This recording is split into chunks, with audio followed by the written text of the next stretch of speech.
Good afternoon, good morning, good evening, wherever you are, whatever time of day it is. It's Investec Derby time, and as usual, we are very privileged to have the commentator who calls the Investec Derby and has done for quite some time. He'll be calling the 2019 renewal of the Investec Derby, and what we've decided to do is to go through a list of important races that have historically yielded the result of the Investec Derby.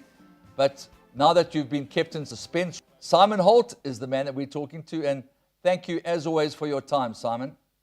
You're very welcome, Andrew, and it's always a fascinating time of the year, from the two Guineas races, the 2,000 and the 1,000 Guineas, and then through a fortnight of classic trials, and we're about halfway through with York coming up this week, and that looks very exciting.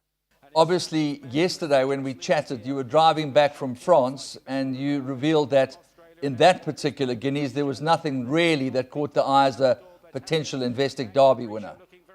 I don't think so. I think the winner, Persian King, is much more likely to run in the Prix de Jockey Club, which is the French Derby, over 1.25 miles. He was a very short price favourite to win, but he's an interesting horse because he provides a link to the 3-year-olds in this country, having beaten the 2,000 Guineas winner Magna Grecia at Newmarket last autumn, and Circus Maximus, who was third that day, won the D Stakes at Chester last week. So Persian King does give us a little bit of a link. I mean, he has a very high reputation. He could be the best 3-year-old in Europe. I was a little bit underwhelmed by his performance, but on the other hand, the ground was a bit dead yesterday at Longchamp. Okay, well, this year's edition of the 2,000 Guineas was a very difficult race to fathom because the field split up into two distinct groups, and in my humble opinion, it definitely favoured the outside group, and that's where the winner came from. Yes, I think that's probably true. I don't know whether there was a track bias. I think there might have been a pace bias. What happened, I think, down the centre where the main body of the field were racing, there was a horse that went off very quickly, a horse called Emirati Anna, and I think the jockeys just felt that they didn't want to go and chase that horse because it was going too quickly. And they probably ended up going a bit too slow, whereas the winner, Magna Grecia, got a very good toe against the stand-side running rail from a horse called Shine So Bright, who's a pretty useful 7-furlong horse, who duly faded in the closing stages, but was the perfect lead through. Having said that, if you watch the race back, Magna Grecia did run out a pretty easy winner, and I'd be fairly confident that he would have won the race wherever he's been racing.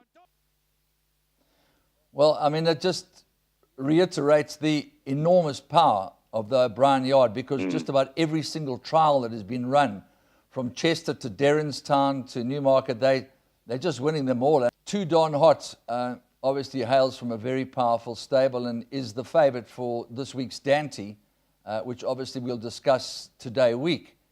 But the point is that one has to ponder as to whether he would have been good enough, and he probably would have been, to win the 2,000 Guineas if he'd have participated. Well, that all depends if he's trained on, of course, but he was an exceptional 2-year-old. You know, he was one of the best 2-year-olds we've seen for a long time, unbeaten in 4 starts, an impressive winner of the Dewhurst Stakes on his final start, which is regarded as our top 2-year-old race. The second in that advertised didn't really get the trip in the Guineas. The third, Anthony Van Dyke, won the Lingfield Derby trial on Saturday. Unfortunately, Too Darn Hot had a little bit of a setback in the run-up to the Guineas, so he wasn't able to run. So now he's heading down the Derby route.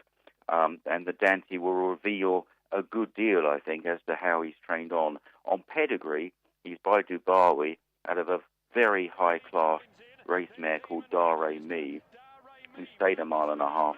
On pedigree, he should stay the Derby trip, I would have thought. But there's always a slight doubt when you get a horse like this who's got so much speed. And of course, it's not ideal going straight into the Dante without any significant prep. I mean, we know that John Gosden can prepare them anywhere, whether it's on a poly track going to the Arc de Triomphe or whatever the case may be, like with Enable. You'll know what to do, but it's not ideal.